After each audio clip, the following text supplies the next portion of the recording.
Media recognition from Bloomberg, Reuters, recycling trade publications. Patented process for 100% recovery of critical metals, including cobalt, lithium, nickel, manganese, aluminum. American Manganese is focused on recycling lithium-ion batteries for electric vehicles. American Manganese trades on the TSX Venture, AMY, the US, AMYZF, and Frankfurt 2AM. For more information, visit AmericanManganeseInc.com or phone me, Larry Ray, at 778-574-4444.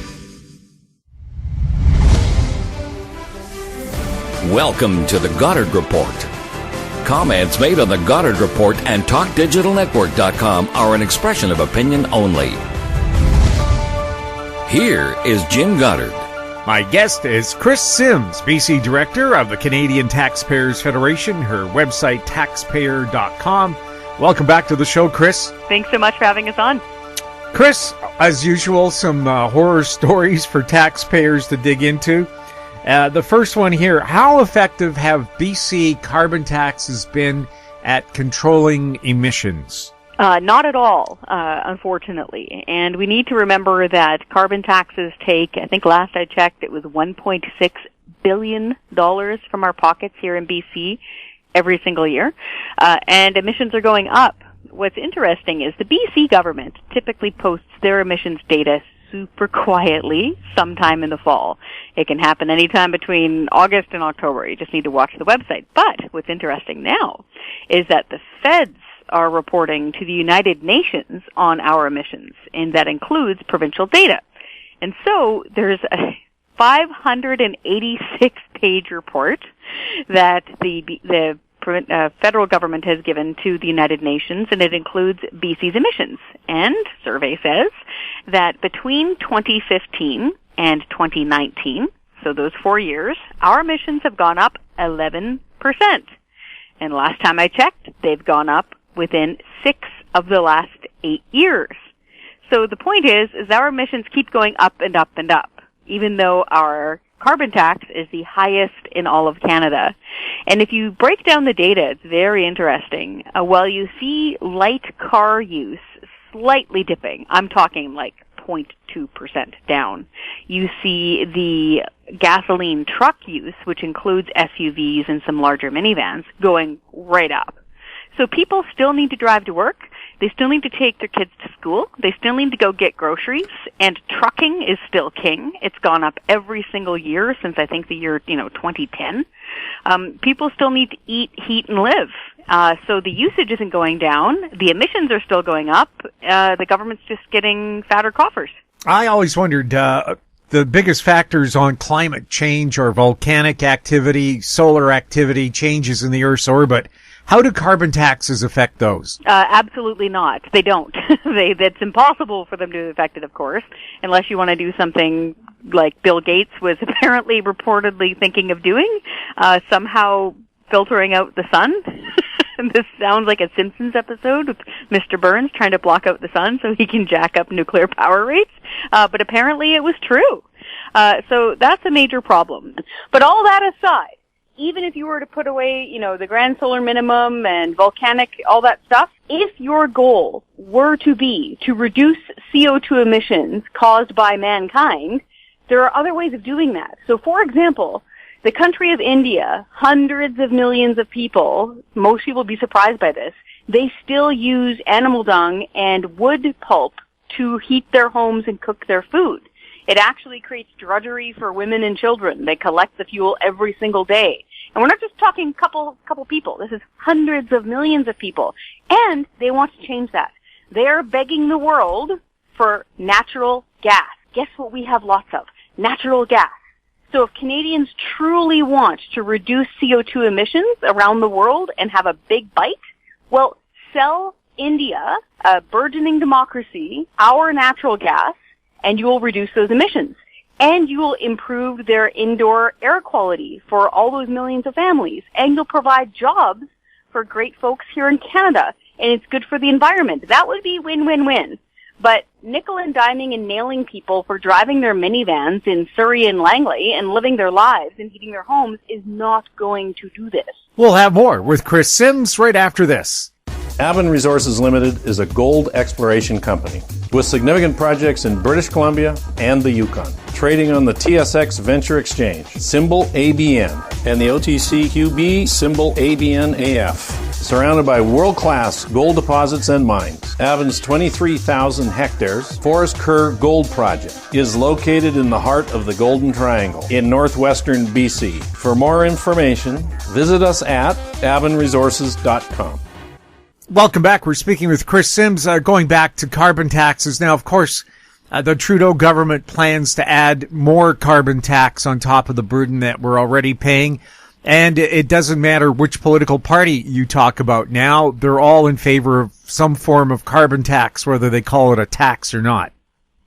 Yes, unfortunately. It used to be that it was mostly the government of Prime Minister Justin Trudeau that the Canadian Taxpayers Federation had to fight on carbon taxes, because he lied and is actually jacking his carbon tax up past $50 per ton. Remember, before the election, he said he had no intention of doing so. Well, turns out he did. And now he's going to be jacking it up to $170 per ton within 9 years. And as you know, 9 years will go by lickety-split. So it's going to cost people way more to fill up their vehicles and to heat their homes, and for food, because farmers use natural gas to dry grain.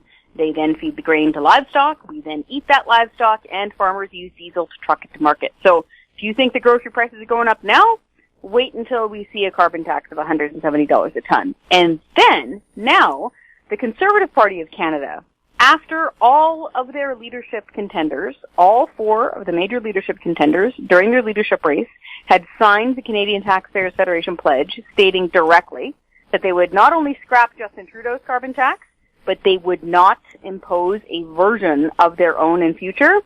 Aaron O'Toole ripped up that agreement. He backed out on his promise, and now he wants a carbon tax of $50 per ton. He promises he won't jack it up past that. So, Scout's honor.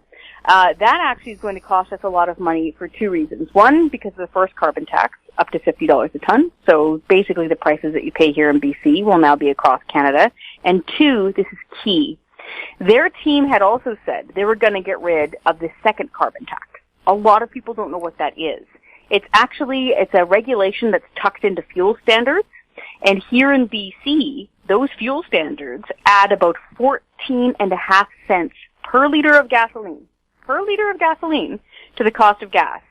And so when you add all that up, that means that Aaron O'Toole's new carbon tax is going to be about 25 cents a liter.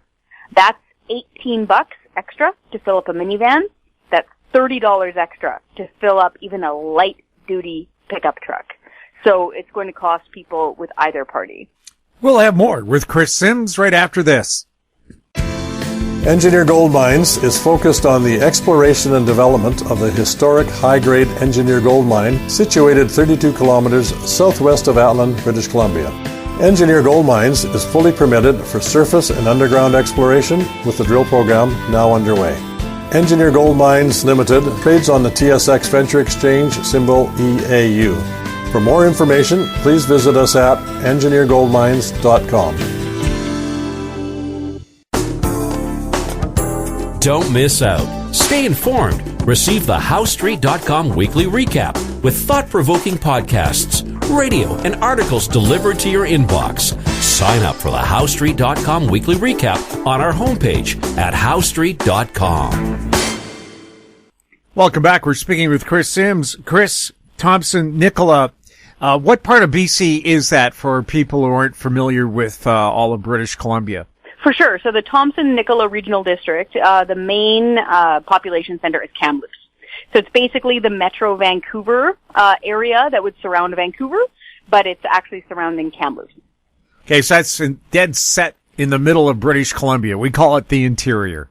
It is the interior. So if you want to go up past Hope, you can hit Kamloops a couple different directions. You can take the number 1 and go up the Fraser Canyon, gorgeous drive, or you can head up to Coquihalla. And so it's right in the middle of it. Most people, if they need to go anywhere else in BC, often need to go through Kamloops. Fun fact, when folks were settling the province of British Columbia, when Europeans were roaming over the province, there was a group of people called the Overlanders, and they had apparently come up from the northern United States. They had came up through Alberta, They hung a left and came out through the Rockies and started coming back down south. And at the point of Kamloops, it was apparently mostly the women in these covered wagon trains that said, nope, we're staying here. We're not going anywhere else. We're staying put. And Kamloops was born. So it's kind of fun. Right. Well, anyway, they have an interesting little drain on the taxpayers' pocket taking place there. Can you explain? For sure. So, after outstanding reporting from the newspaper Kamloops this week, their investigative reporter, Jessica Wallace, discovered that their former CAO, Chief Administrative Officer, had been given some form of severance. So a payout of some form of about $500,000, $500,000. So she apparently started asking questions, such as, why did he get this money, and how did he leave? And apparently, the answers were weird and changing. So, all in one day, apparently she was first told he's on vacation. And then he was told he was on paid leave. And then apparently the story changed to he resigned. And of course, as any good journalist would respond with, her spidey senses went off. And it's like, what is going on here? So she filed a whole bunch of Freedom of Information requests. Turns out that this same CAO had a taxpayer-paid-for credit card, which is typical for a senior bureaucrat. That happens, especially for work and travel, stuff like that. But more than $500,000 was spent on that thing over 5 years. And while some of it was for, business trips and meetings, a lot of it was for super fancy dinners at steakhouses, booze with those dinners, liquor store gift cards, jewelry, including a diamond and gold necklace, given to fellow bureaucrats as some form of gift for some random reason. And a really weird one that popped out was more than $700,000 to rent something called the Champagne Room at a Whistler Bistro. This is apparently during a big municipal meeting. So yeah, no expense was spared, but taxpayers are picking up the bill. So now, this is where the plot thickens. Initially, politicians up in the Kamloops area were apparently saying, oh, well, no rules were broken. Nothing to see here. It's perfectly normal to order booze on the taxpayer tab while you're having a steakhouse dinner. And it's apparently perfectly normal to buy each other gold and diamond necklaces to say thanks. Newsflash, that's not normal. And when folks got mad about that and pushed back, they said, okay, fine. And they called it an investigation. Then, after they investigated, they called the cops. And the local Mounties were reportedly going through the books here. But this is where it gets interesting, is just now, those local Mounties have called in their federal wing. So apparently now, the Federal Serious and Organized Crime Financial Integrity Sensitive Investigations Unit is examining the situation. Now, I'm wondering what's going on with the investigation that the Speaker of the BC Legislature started into the Sergeant of Arms and another head official there. So yeah, this gets right back down to accountability. We actually interviewed the former Speaker of the Legislature, Darryl Plecas, who of course put out these bombshell reports alleging all sorts of bad spending and bad behavior happening within the legislature. And this is by staff of the legislature. It's not an MLA. It's those folks who wear those little black and white robes in the middle of the House of Commons. And so the Speaker, the Sergeant at Arms, and the Clerk. And so this is what former Speaker Plecas was alleging, that, there were a lot of inappropriate spending, overseas fancy trips, all sorts of stuff. Last we checked, there are 4 charges now against the former clerk that include 2 of breach of trust and 2 of fraud. We need to be very clear. Everybody in Canada is innocent until proven otherwise. That's fundamental to our democracy. However, those are serious charges, and we're waiting to see what happens there. We're also being told, though, that there's still an ongoing police investigation happening at the legislature. Details are murky because apparently they don't want to say exactly why they're investigating, but apparently cops are still taking a hard look at what's happening at the legislature, and more charges could be forthcoming. I've seen a disturbing trend of politicians walking away. That is, they make a major announcement like Alberta Premier Jason Kenney about stiffening up COVID measures, refuses to take questions. We've had federal cabinet ministers make an announcement, then refuse to take questions. They don't show up in question period either to face questions from their fellow legislators. Who are these people? Are we living in communist Russia? No, we're not, fortunately. And this really gets to me. I was a journalist for most of my life. I've also worked on Parliament Hill as a reporter, and so I've been in those scrums, and I've booked those ministers for live talk shows over and over. Answering questions in a democracy, that is fundamental to accountability. And the Canadian Taxpayers Federation were founded on 3 principles: lower taxes, less waste, and more accountable government. And answering questions to the open and free press is fundamental to accountability. It doesn't matter which party you're with. We don't care if it's the Liberals, NDP, Conservatives, or the Flying Monkey Party. When you make an announcement, you have to face the music, and you need to answer at least some questions. We understand if you don't have time to stand there for 4 straight hours and answer everything, but you got to be fielding a few questions from your journalists. Because if you don't, then people don't get heard and they lose trust in their leaders. And so I would advise anybody listening who works in those halls of power, you put your guy or gal up. And by that I mean if you're a staffer and you're working communications, the no questions should only be used in dire situations. One of the things that drove me nuts was Prime Minister Harper, who would say, I'll allow 5 questions, and then he'd point to his 4 favorite pet journalists who he knew were going to ask him really easy things. And if you were lucky, maybe he would pick one local journalist who had an important question to ask. Or, in my case, during the Olympics, he was holding a photo op. I went into the photo op with a camera, and I was kicked out because I might ask a question. Should politicians have to sign a pledge? I will answer questions if elected. That's a great question, and yeah, maybe that we should do something like that, because again, you need to stand there and face the music. And to your point, Prime Minister Justin Trudeau does that today, especially now because of what's going on with all this remote viewing and COVID and stuff. You can pick and choose who you want to answer, and you see the same thing of these politicians pulling this, of only you get to ask some questions, or if your name goes on a list. We understand if you can't stand there in a hockey rink and take questions from, 30,000 people, we get it. But if you're accredited media and you're along for the ride, you should be able to ask those politicians questions. Media are not stenographers. They're there to represent the interests of their readers and viewers and listeners.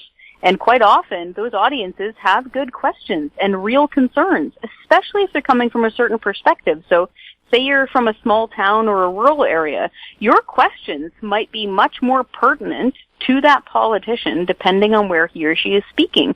And quite often they don't get heard in the national theater often enough. So darn straight, you got to be answering those questions. It's part of accountability. Kris, thank you so much for chatting with us. Thank you for caring. Where can people go if they want to get more information about the Taxpayers Federation? We would love for people to sign up there. You can do so at no expense whatsoever to get our email updates. It's taxpayer.com. That's our website. And if you want to be a citizen activist, we have lots of tips there for you on how to write a good but firm and polite letter, how to make a very good phone call, how to be really effective online with your elected representatives. Because if you don't speak up politely but firmly, they won't know if you're upset. And so we have lots of coachings on there for you. Kris, thanks again. Thank you.